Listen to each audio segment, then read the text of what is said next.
Presenter in our first group is Cary Duffield, who is an architect and director of Troppo Architects, a multi-award winning architecture firm, and an architecture firm that's sometimes quite synonymous with Australian modern architecture as well.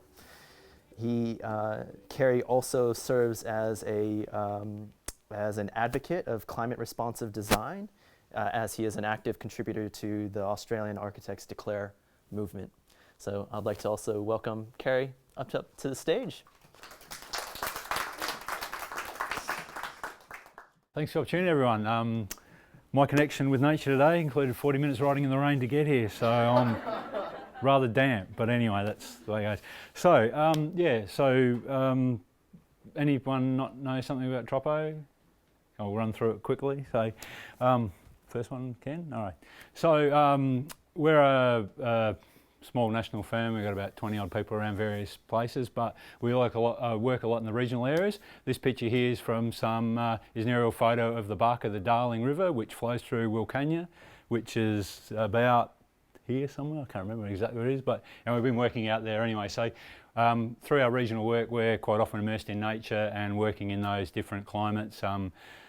Jobs up in the rainforest to the middle of the desert to in the floodplain. So we have an intrinsic connection. Started with 4 blokes doing around the Australia tour in the late 70s as part of their thesis, and publishing this book, which obviously embeds an approach to regional architecture and the regions in responding to climate. And so we've got a few offices around the place, and good old Adelaide at the moment.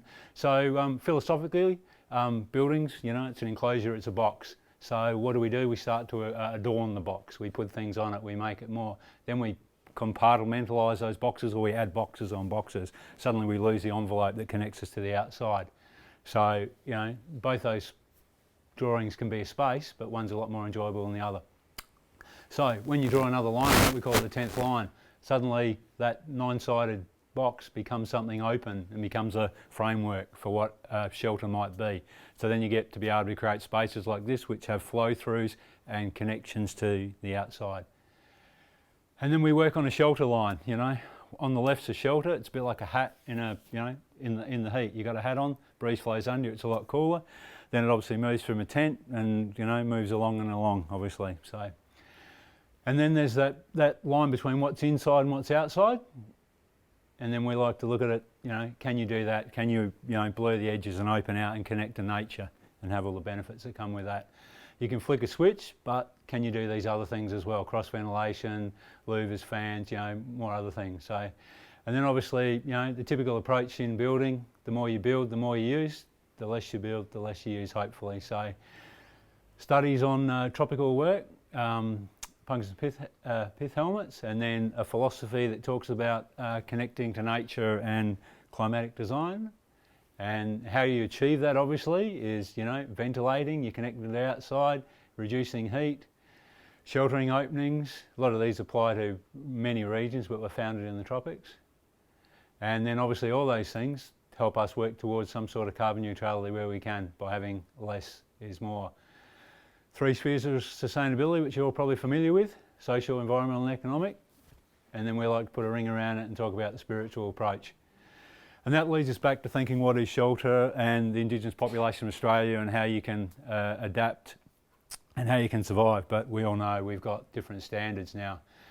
Obviously, probably dressed up for the part today, but our connection to the environment also relates to the Indigenous peoples, not only in Australia but all around the world, and how they see it and how we should learn and care for country from them. And we know this young lady is doing a lot for us, for the generation that's not doing much, so and we move along. So as Ken touched on, I'm on the steering committee for Architects Declare, which is the industry's, I guess we're an association to help advocate, but also provide architects with information and linkages to help deal with the current thing. So we know we're getting hotter. We know Adelaide's getting hotter with the heat map. We know the city's getting really hot. So how do you connect to nature? And there's a little segue back to wax, who actually were involved in this, so that was quite convenient. Not my project once again, so we try and design spaces that connect people with nature. You know, there's you know, they open up the spaces, but they have sheltered spaces. North is up the page, but up the photo. So this is on the south side. So in winter you're getting, if I may push in, you're getting sun coming through here and streaming in. So you're never disconnected from anything. Disadvantage of some of these buildings obviously is we tend to have a bit more glass, which, you know, is one of those things, you know, passive house design, you know, sometimes has a restrictive glass to floor ratio. It's all about how people want to connect and how they live and their tolerances and things. So, you know, rooms that open up. This is a house that's got different parts. This is a living pavilion. You know, it's got other parts of the house that are more stable and more traditional. So you retreat to them in the heat. But, you know, there's always the opportunity you're dealing with. There's an air conditioner on the wall, so no one's a purist, but it's a matter how much you can reduce, connect to nature. And if you've got a nice breeze coming through in a well-ventilated space, maybe you don't need the air conditioner on. So you let the sun in, and then you create architecture that's not necessarily traditional architecture, that's a, you know, a line of enclosure that sits in amongst rainforests. And then there's a whole range of other little approaches we do. 2 minutes. Peace, brother, is that what you're saying? Thanks, Ken.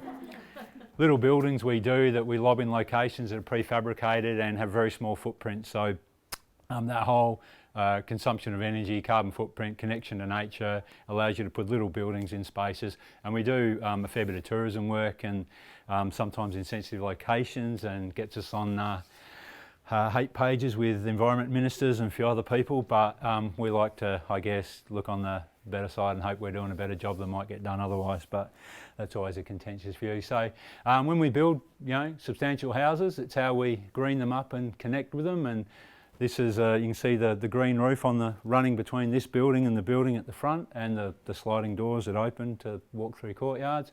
Then you create things like this on the beach. So you look out across that, you've got the beautiful look of it, but you've got the biodiversity for butterflies and bees, all those little things, birds, which are critical to continuing on. And then there's other things you do. You know, if you've got a wall, you can dress it up and put stuff on, and that's all connection to nature.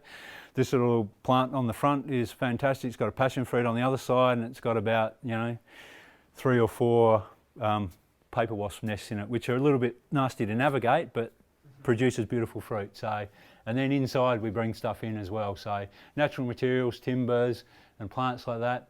And then this is actually, this is on the larger scale, actually I'm getting to the end.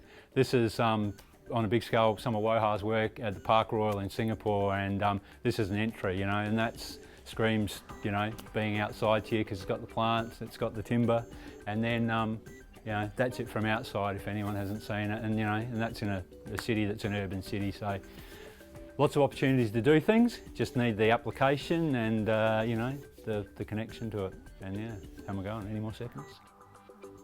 I'm right on. Very good. All right, thank you very much.